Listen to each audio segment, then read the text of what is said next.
Hello, this is Patrick White from AA Commodities and Investments of Spencer, Iowa with your Tuesday night market recap video. As I said here, it's Tuesday night. It's July 16th at 6:06 p.m. here. We had a little bit of a change in forecast here, and I just wanted to talk about that. So here's the disclaimer here. Just remember that everything I say is not a direct trade recommendation. It's just my opinion, and if you'd like to read the full disclaimer, please pause the video now. All right, so as I said here, on the overnight on Sunday, we had a hot and dry forecast. Since then, it's since backed off. This is a 6 to 10 day outlook with it being cooler and drier in the Midwest as well. So significantly cooler than normal, drier than normal for the 6 to 10 day. And the 8 to 14 day outlook, is decently cooler for most of the Midwest and mostly drier, especially for that eastern edge. And I expect it to be dry after the tropical storm Barry goes through. And it's kind of the weather has taken the rug out from underneath the corn market here this week. And I just wanted to touch on that.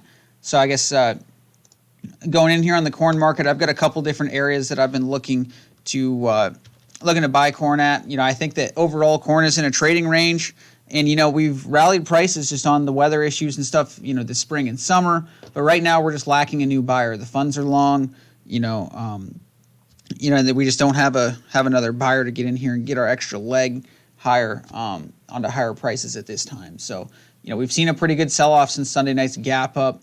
I'm looking at, this is September corn now, I'm looking at the 428 level and the 417 level to be two areas of support there. So 427, 428 to 417.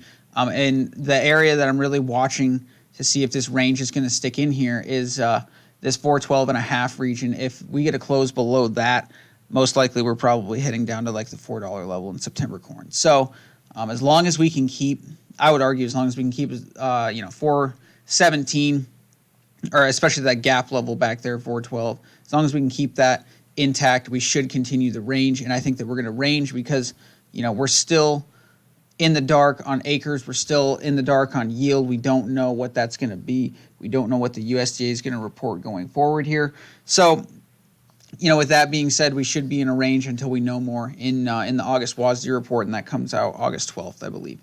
So, I think we're just going to range between now and then. And if you look back at the other wet years as well, like 93 and 95, the market's set up pretty similarly before they rallied in the fall. So we'll see if they rally in the fall later on here. But I guess going into soybeans here, we did make a push higher. We got above a little bit of resistance there. We didn't quite get to the low 920s like I thought we would. But the market just fell off just on the same weather forecast that corn fell off on. And in addition, today on Tuesday, we had President Trump come out and he said that he might put tariffs back on the table here for the Chinese if they keep dragging their feet in regard to the trade deal. And obviously, just with the African swine fever, things like that, there's not a huge reason for China just to rush by. So, the Chinese are kind of trying to, at least at a minimum, be strategic with what they're doing. So, with that being said, I think the short-term sell-off will probably, hit this 875 level, and we'll see, we kind of cupped there the last time and supported there. So that 875 level is one to watch. If we do break that, I would expect us to go down to this 857 to 860 region. And this is in August soybeans. So on the wheat market here, another decent sized level here to take a look at. We had this nice drive higher, in wheat just along with corn, and wheat has been a follower, but it's been a less bullish follower. Just because the U.S. wheat crop, the SRW crop, and the Delta, they've got better yields than expected. Sure, they've got some damage, and the same story for the HRW crop in the Southwest. Better yields, but some damage. I guess the Russians, they're starting to get into the thick of the harvest now, and Europe as well. And obviously the U.S. is getting some major progress done in regard to harvest. So just a lot of harvest pressure in the wheat market. And just with corn's inability to rally and stuff too is not doing wheat any favors. Basically, wheat is only up this high, based on the corn market and its ability to be substituted. It's not, there's no supply shock in the wheat market at all. So. With that being said, though, the area that I'm looking at is like this 499 at its low $5 mark. And we tested that today pretty good and bounced off that, and we ended up closing at 507.5. That was pretty far off the $5 mark. So that's a pretty decent sign for the wheat market. I would look for it to test geez, probably about the 517 level. If we can get up there. But, if we lose this $5 mark, we're probably going to be headed down to, maybe this 405 or 485 level. That was the old high here in late March. But, with that being said, yeah, if we lose this $5 mark, it's not going to look good for the wheat market.